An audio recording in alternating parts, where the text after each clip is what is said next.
Hello friends, welcome back to my channel. আশা করি তোমরা সবাই খুব ভালো আছো, সুস্থ আছো। আমি ভালো আছি এবং সুস্থই আছি।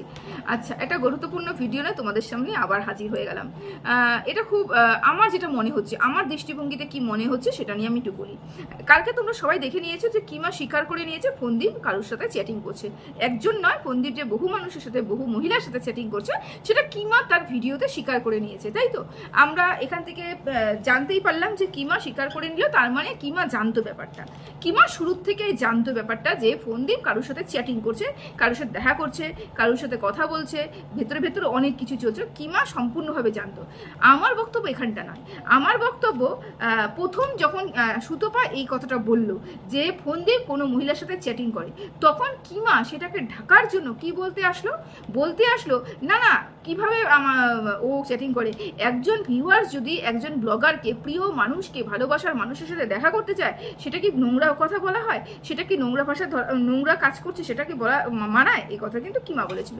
সেই ক্ষেত্রে আমরা বলেছিলাম যে না, একটা মহিলা মানে একটা সাবস্ক্রাইবার, সে যদি তার ভালোবাসার ব্লগারের সাথে দেখা করে তাহলে নিশ্চয় অন ক্যামেরাই করবে, অফ ক্যামেরা করবে না। এমন কোনো ব্লগার নেই যে তার ভালোবাসার মানুষকে ক্যামেরাতে দেখাতে চায় না। তাহলে কেন ফোনদীপ সেই ভালোবাসার মানুষকে ক্যামেরাতে দেখালো না? সেই কথাটা কিমা কিন্তু, এই যে পরক্রিয়া ব্যাপারটা, এই যে অন্য একটা মহিলার সাথে সম্পর্কের ব্যাপারটা, দেখা করা ব্যাপারটা, ইন্টুকুলোগুলোর ব্যাপারটা সম্পূর্ণটা ঢেকে গেছে ভিউয়ার্স নাম দিয়ে। বলেছে ভিউয়ার্স দেখা করতে গেছে, সেই জন্য দেখা করেছে, হয়তো দেখা করেছে। তখনও কিন্তু সে স্টেটমেন্ট দেয়নি।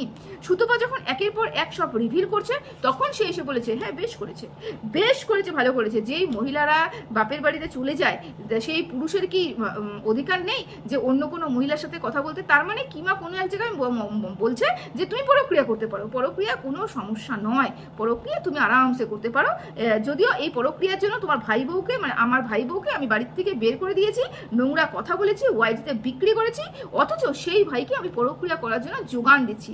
তার মানে এখানে তোমরা একটু বুঝে নাও যে কিমা কতটা মানে নোংরা মানসিকতার মানুষ, যে নিজে পরক্রিয়া করছে, যে তার ভাইকে দিয়ে পরক্রিয়া করাচ্ছে, অথচ সে এসে ভাই বউকে ওয়াইটিতে বিক্রি করছে আর ভাইকে ঢাকার চেষ্টা করছে। ভেতরে ভেতরে ভিউয়ার্সদের কত বোকা বানানো হচ্ছে, ভিউয়ার্সরা কিন্তু এখনো বুঝতে পারছে না। যাই হোক, তো আমি যেটা বলতে চাচ্ছিলাম যে পুরুষের ইচ্ছা হলে পুরুষরা এটা করতেই পারে, কিমার কথা হিসেবে। তাহলে আমি যদি এটাকে ধরে নিই যে যেই পুরুষের স্ত্রী তার বাপের বাড়ি চলে যায়, যেই পুরুষের স্ত্রী তার সাথে থাকে না, তার মানে প্রত্যেকটা পুরুষেরই এরকম ইচ্ছে হয় অন্য মহিলাদের সাথে সংস্পর্শে আসতে এবং অন্য মহিলাদের ইন্টু করতে। আমার কথা যেটুকু আমরা বুঝেছি সেটা হচ্ছে হাতের কাজটা হয়ে গেছে, অন্য কাজগুলো বাকি ছিল। যাই হোক, তো ইন্টুকুলো করার জন্য মহিলাদের তখন ইউজ করা যায় এরকম ধরনের পুরুষরা, যাদের বাড়িতে ওয়াইফ থাকে না। তাহলে কিমা কোনো এক জায়গার থেকে এটাকে প্রশ্রয় দিচ্ছে যে আমাদের এই সমাজে যত রেপিস্ট আছে, যতই রেপ করা আছে, যতই ধর্ষণ করা হোক না কেন, সবগুলোই পুরুষ তাদের মানে খিদে মেটানোর জন্য করছে। এটা তো কোনো দোষ নেই, কারণ পুরুষরা সব কিছু করতে পারে, পুরুষরা প্রতিটা ক্ষেত্রে নির্দোষ প্রমাণ হতে পারে, কিন্তু এটা মহিলা নয়। মহিলাদের ইচ্ছে থাকলে পরে সেটাকে বদনামের নাম দিয়ে ওয়াইটিতে বিক্রি করতে হয়, কিন্তু পুরুষের ইচ্ছে থাকতে হয়, এবং পুরুষ যখন ইচ্ছে তাকে যখন যেই মহিলাকে মনে হচ্ছে সেই মহিলাকে ভোগ করতে পারে। এটা যদি কিমার কথা হয়ে থাকে, তাহলে কিমা এই কথাটা বলেছে, তো তাহলে আমিও বলতে পারি তাহলে কিমা কোথা থেকেও এটা স্বীকারোক্তি দিচ্ছে যে আমাদের সমাজে যতগুলো নোংরা কাজ হচ্ছে, যতগুলো অপকর্ম হচ্ছে, যত ছোট বড় মাঝবয়সী বৃদ্ধ বয়সী মানুষ, মহিলাদের রেপ করা হচ্ছে, তার মানে কিমার এখানে সমর্থন আছে যে না, পুরুষ সবকিছু করতে পারে, পুরুষের অধিকার আছে। পুরুষের যখনই যৌবন জ্বালা উঠবে তখন মেটানোর জন্য যে কোনো একটা ফুটো দরকার আছে, সেই ফুটোতে হয়ে গেলেই ব্যাস হয়ে গেল। এটা হচ্ছে কিমার বক্তব্য। কতটা নোংরা মানসিকতা, সমাজের পক্ষে কত হানিকারক তোমরাই দেখে নাও। এরা এসেছে সমাজ সেবা করতে, সমাজসেবী হিসাবে নিজেকে প্রতিষ্ঠিত করতে এসেছে।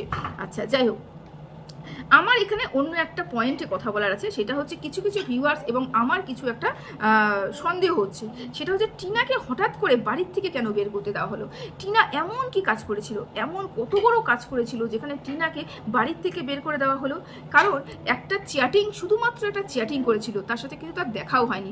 শুধুমাত্র চ্যাটিংয়ের উপরে ভরসা করে টিনাকে কেন বাড়ির থেকে বের করে দেওয়া হলো? টিনা বারবার করে বলছে ক্ষমা চাইছি, আমি যা করেছি ভুল করেছি, মেয়েটা ভুল করেছে, সেখানে কোনো সন্দেহ নেই। তারপরেও টিনা বলছে যে আমি ভুল করেছি, আমাকে ক্ষমা করে দাও, আমাকে থাকতে দাও।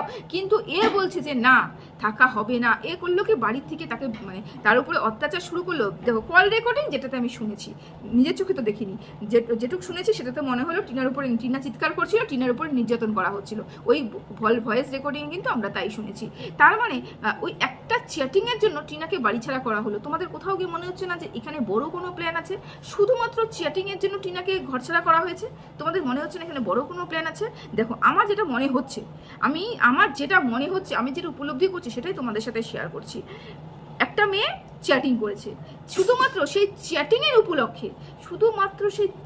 উপলক্ষ করে মেয়েটাকে বাড়ি ছাড়া করানো হয়েছে। কারণ কি, সেই পুরুষটা, সেই হাজবেন্ডটা অন্য কোনো মহিলাদের সাথে যুক্ত আছে, অন্য কোনো মহিলাদের সাথে পরক্রিয়া করছে। তোমরা ভাবছো যে টিনা বেরিয়ে যাওয়ার পরে আমাদের মিত্তির বাবুর পরক্রিয়াতে লিপ্ত হয়েছে? না না না না, একদম নয়। ও শুরুর থেকে পরক্রিয়া ছিল। টিনা ওই বাড়িতে থাকাকালীন পরক্রিয়া হচ্ছিল। কারণ টিনা একটা থাম্বনেল দিয়ে, একটা টাইটেল দিয়ে ভিডিও করছিল যে আমার হাজবেন্ডের মতিগতি আমার ঠিক লাগছে না। সেই ভিডিওটা তোমরা গিয়ে দেখে এসো। ওর মতিগতি আমার ঠিক লাগছে না, ওর ব্যবহার আমার প্রতি পাল্টে গেছে। তার মানে এটাই যে ওই ফন্দীপ শুরুর থেকে কোনো মহিলার সংস্পর্শে ছিল, তার সাথে কথোপকথন হতো, তার সাথে পরক্রিয়া সম্পর্কে লিপ্ত ছিল, মনে হয় আমার যেটা মনে হচ্ছে লিপ্ত ছিল।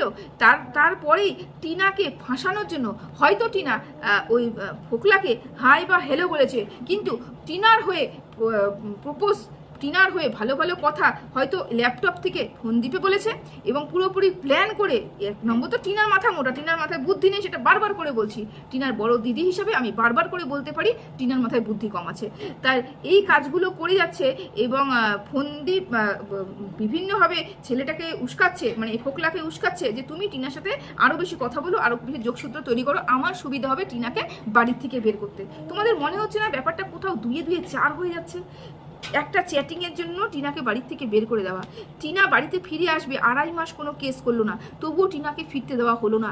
তাকে দালাল লাগিয়ে, পাতানো দিদিকে লাগিয়ে টিনাকে উলঙ্গ করা হলো। ওইপার বাংলা থেকে, বিদেশ থেকে কন্ট্রোভার্সি ক্রিয়েটারদের হায়ার করে টিনার পুরো পরিবারকে বিক্রি করা হলো, চরিত্র বিক্রি করা হলো।